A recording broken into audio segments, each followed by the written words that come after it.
Assalamualaikum warahmatullahi wabarakatuh. Pada video kali ini kita akan membahas tentang leksikon. Leksim adalah tentang kosakata. Jadi kalau di chapter 5 ini, syntax and lexical items artinya bahwa belajar sintaks itu berarti juga belajar tentang makna. Belajar tentang ilmu makna atau belajar tentang semantics.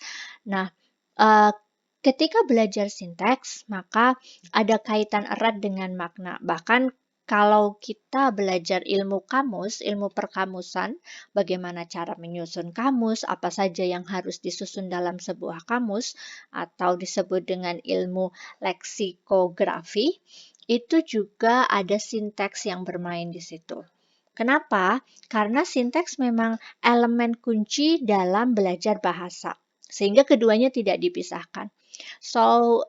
Maksudnya adalah kalau kita mau mempelajari sebuah bahasa, kita tidak hanya belajar tentang kosakatanya saja, tetapi kita juga belajar tentang bagaimana merangkai kosakata tersebut sehingga bisa mengutarakan pikiran atau gagasan kita atau apa yang ingin kita ekspresikan. Nah, bagaimana merangkai kosakata tersebut, itulah yang kemudian disebut dengan sinteks. Meskipun pada kenyataannya ada orang yang mempelajari sinteks atau kemudian bisa menggunakan sinteks aturan tata bahasa yang sesuai, dan ada pula orang yang kemudian belum bisa menerapkan sinteks yang sesuai seperti apa. Nah, dalam ilmu linguistik banyak ahli bahasa yang mengatakan bahwa verbs merupakan elemen kunci yang mengatur elemen lain. Verbs itu adalah inti dari sebuah kalimat. Misalnya, kalau kita punya verbs-nya berupa bentuk tunggal, maka subjeknya pun harus tunggal. Maka keterangan waktunya pun harus mengikuti verbs tersebut. Kalau ingin mengatakan pada masa sekarang, maka keterangan waktu yang digunakan misalnya now, dan sebagainya. Untuk menentukan kelas kata, kita juga perlu menggunakan syntactical criteria yang akan membantu kita mempermudah dalam menentukan. Seperti yang sudah kita pelajari di minggu kemarin, bahwa syntactical criteria sangat membantu sekali ketika kita belajar tentang bagaimana cara menentukan kelas kata. Begitu pula dengan lexical items. Kita tidak bisa membedakan kelas kata kalau misalnya kita tidak memahami maknanya. Dengan memahami makna, maka menentukan kelas kata atau bagian-bagian sinteks yang lain akan jauh lebih mudah. Itulah kenapa kemudian dalam kamus itu selalu mencantumkan kelas kata. Jadi biasanya kalau di dalam kamus ada titik 2 ya, ada and, ada verb, adjective, dan sebagainya. Itu sangat membantu sekali. Kenapa membantu? Karena dengan adanya kelas kata yang diletakkan dalam sebuah kamus, kita sehingga bisa menggunakan kosakata tersebut. Apalagi kita tidak tahu nih, misalnya entah maknanya apa, kemudian kelas katanya apa, sehingga kita perlu tahu penggunaannya seperti apa. Kalau adjektif berarti di mana dia harus diletakkan. Kalau misalnya dia kata benda, what modifies noun, misal seperti itu. Nah, itu adalah aturan-aturan yang ada dalam ilmu sinteks. Selain itu, kamus yang bagus juga mencantumkan banyak hal seperti bentuk compound, maknanya seperti apa, penggunaannya untuk apa, collocations-nya juga seperti apa. Kalau collocations itu adalah gabungan kata. Jadi misalnya dalam bahasa Inggris ada bentuk kata yang memang sudah selalu bersama begitu.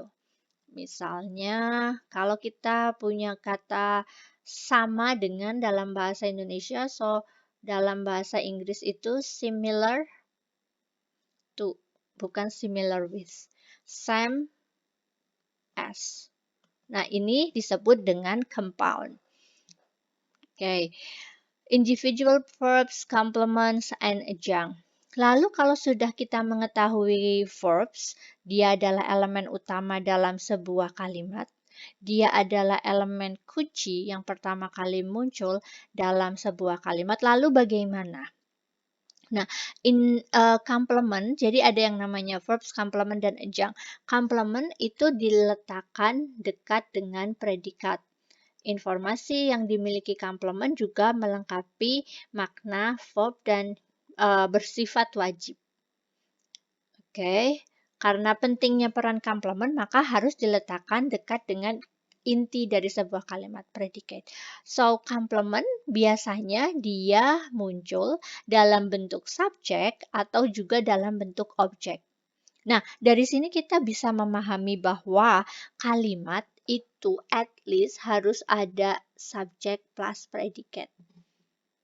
Objek itu juga harus ada tergantung dengan verbnya. Kalau memang verb tersebut membutuhkan objek, maka kita harus meletakkan objek dalam kalimat tersebut. Jadi ini kalimat inti. So this is complement. Oke. Lalu yang selanjutnya ada adjunct.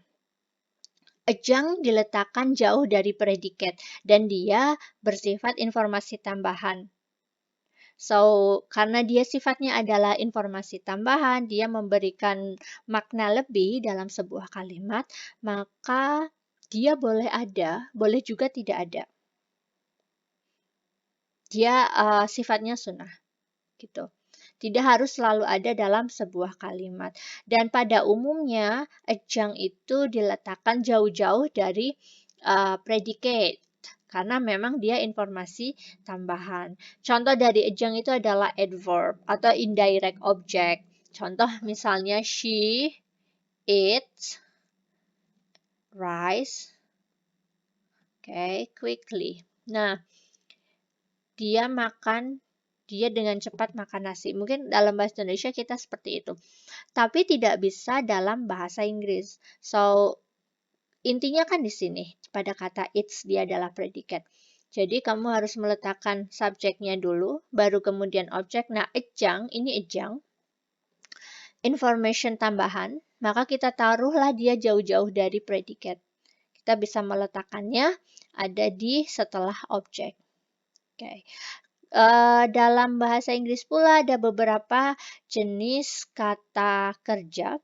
Ada yang transitif, intransitif, ditransitif, kemudian locational, directional. Directionals itu memerlukan objek berupa noun phrase. Jadi the book to James ini namanya noun phrase. Kenapa noun phrase? Karena ada determiner, kemudian noun, kemudian ini ada prepositional phrase. Jadi digabung. PP menjadi NP. Noun phrase begitu.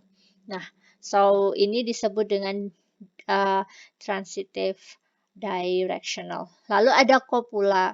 Copula itu kalau teman-teman masih ingat, dia biasanya berupa linking verbs, right? Atau juga to be. Ini adalah jenis-jenis dari verb. Nah, verbs memiliki subkategori, yaitu keterbatasan untuk menggunakan unsur pokok, preposisi, dan kasus.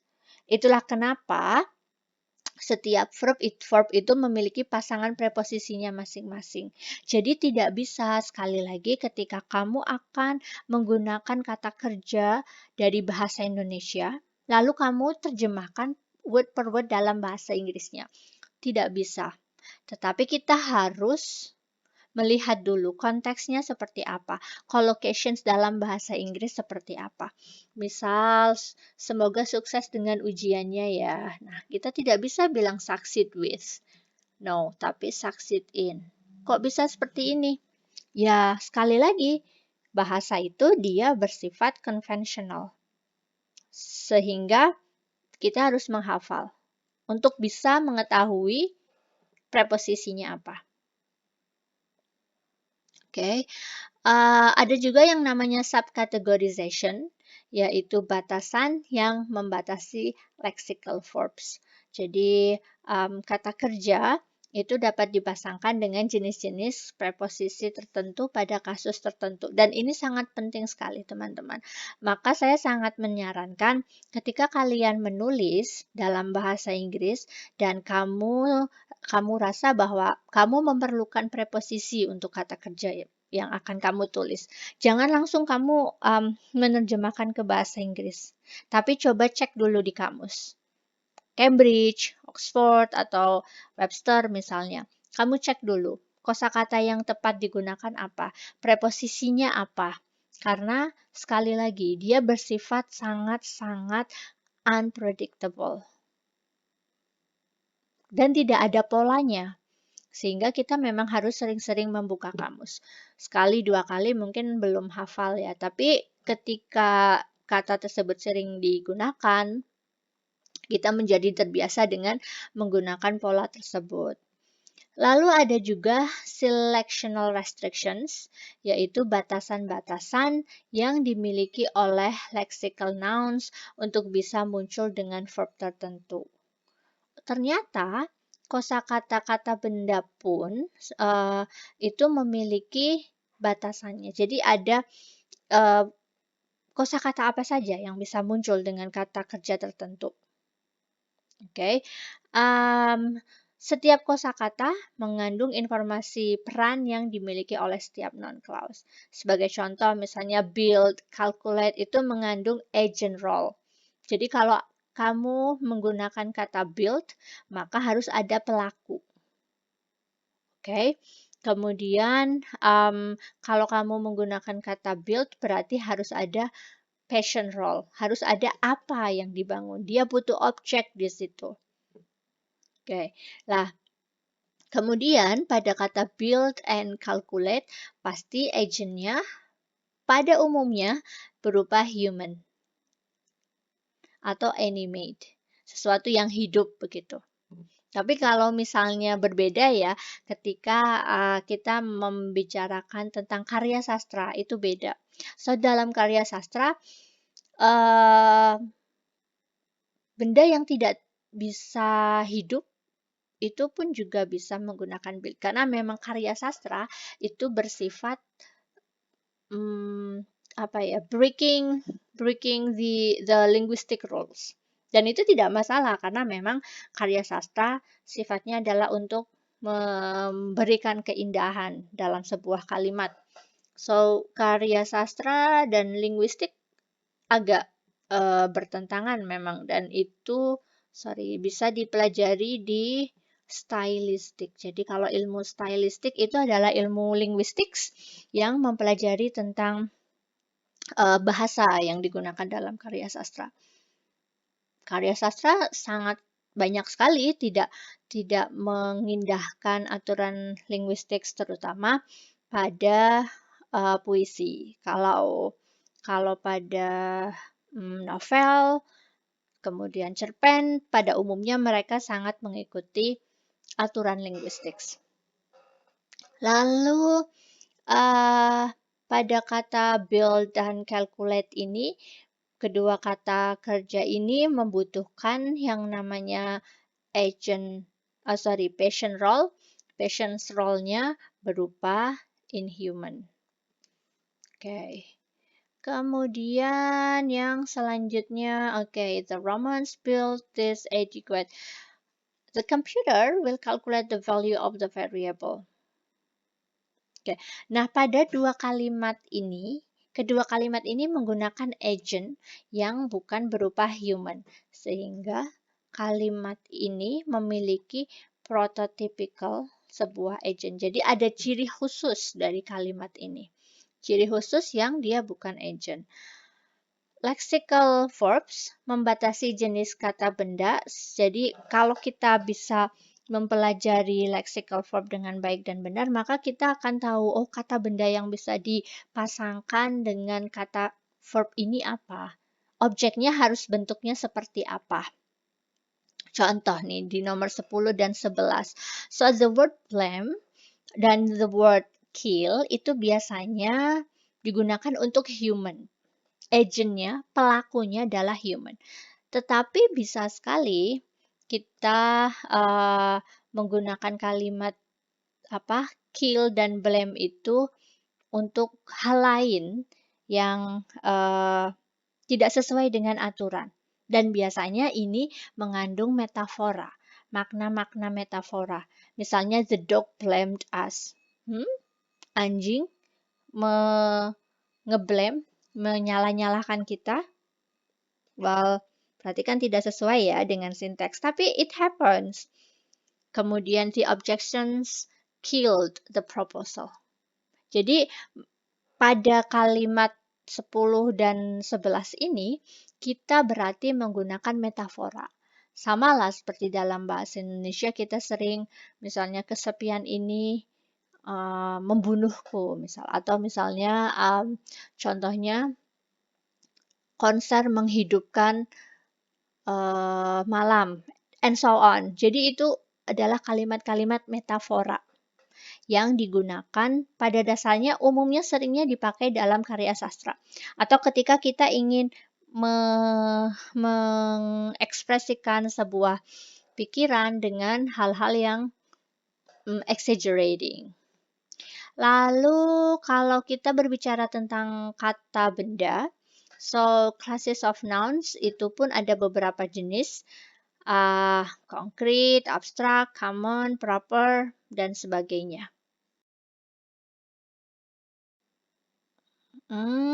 Kemudian subklasifikasi seperti ini dimiliki oleh semua bahasa di dunia. Jadi bahasa apapun itu pasti mereka memiliki 5 subklasifikasi ini. Oke.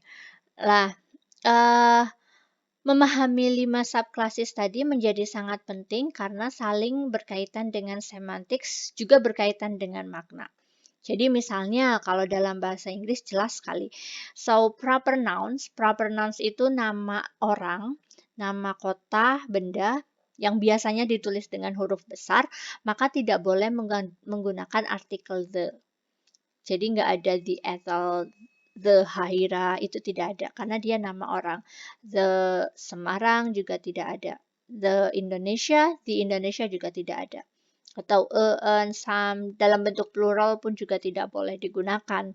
Sedangkan common noun itu boleh menggunakan artikel, quantifier, dan sebagainya. Nah, memahami konsep seperti ini menjadi sangat penting dalam bahasa Inggris karena jika tidak sesuai maka kalimat dianggap grammatically errors dan tidak berterima.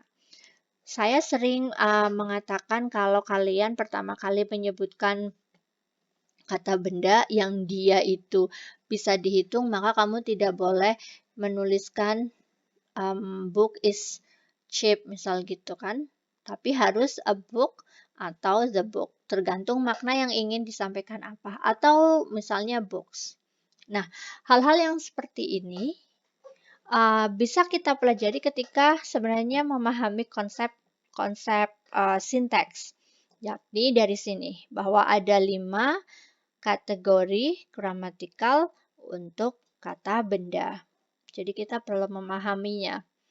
Oke, ini dia contohnya. Ethel was sitting at her desk. The Ethel tidak boleh. Lecturer tidak boleh. Ingat ya, harus a lecturer atau the lecturer. Too much salt boleh, karena memang salt tidak bisa dihitung, tapi kita tidak boleh menggunakan too many salt. Oke. Perbedaan antara common dan proper nouns itu terletak pada semantics komponen. Jadi kalau yang sudah merujuk kepada nama orang, maka dia disebut dengan proper nouns.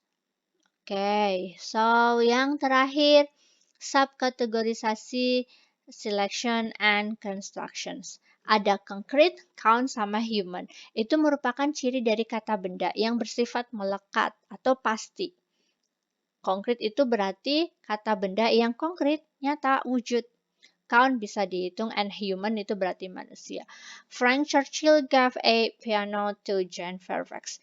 Contoh ini menunjukkan bagaimana konstruksi pada kata kerja give itu dibentuk. Nah, jadi kalau kata give, dia memerlukan subjeknya berupa animate kata bendanya itu harus hidup. Kemudian subjeknya ada di sebelah kiri, sedangkan kemudian objeknya ada di sebelah kanan. Pada umumnya give itu membutuhkan subjek berupa kata benda yang hidup. Oke, tetapi ya sekali lagi selalu ada contoh pengecualian di mana kita sering menggunakan kata give kemudian untuk hal-hal yang bersifat tidak hidup misalnya. Computer gives many benefits, internet gives. Nah, itu seperti tadi contoh yang saya jelaskan sebelumnya adalah contoh dari sesuatu yang melanggar hukum sinteks. Okay. Fixed phrases dalam bahasa Inggris tidak semua kata dapat dipasangkan dengan kata apapun. Jadi ada beberapa kata yang bisa muncul dengan pasangan kata tertentu, ada juga yang tidak bisa. Polyword, in a nutshell, once and for all. Institutional expression, give me a break. Give me a break. How do you do? Long time no see. Pleased to meet you. Nah, ini adalah arti tertentu. Okay. Highly constrained phrase, I was saying atau mentioning. As far as I can see, kemudian I just. Nah, ini adalah contoh-contoh bahwa ternyata kosakata dalam bahasa Inggris tidak bisa muncul semena-mena, tetapi ada aturannya. Makanan pokok, staple food, bukan pokok itu bisa main, bisa primary. Kita tidak menggunakan primary food, tapi kita menggunakan staple food, staple food atau cukup diet, begitu aja. Oke, heavy smoker, perokok berat, heavy drinker. Well, that's it. Jadi ternyata ada bentuk-bentuk tertentu yang harus disesuaikan. Jadi ternyata tidak semua kata dalam bahasa Inggris itu bisa muncul semena-mena. Ada aturannya. Dan aturan itulah yang harus kita pelajari dalam ilmu sinteks dan juga misalnya dalam ilmu semantics. Kalian nanti bisa mencari banyak hal tentang polywords, institutionalized expressions. Contohnya apa lagi sih? Saya mau istirahat dulu, give me a break. Ternyata mengungkapkannya seperti itu. It doesn't bear thinking about and so on. So ini adalah beberapa contohnya. Kalian bisa baca lebih banyak lagi, cari banyak lebih bahan lagi tentang polywords, institutionalized expressions, and so on. Collocation, dan masih banyak lagi. Begitu saja, semoga mudah dipahami. Kita akan diskusikan chapter 5 ini di WhatsApp group. Thank you.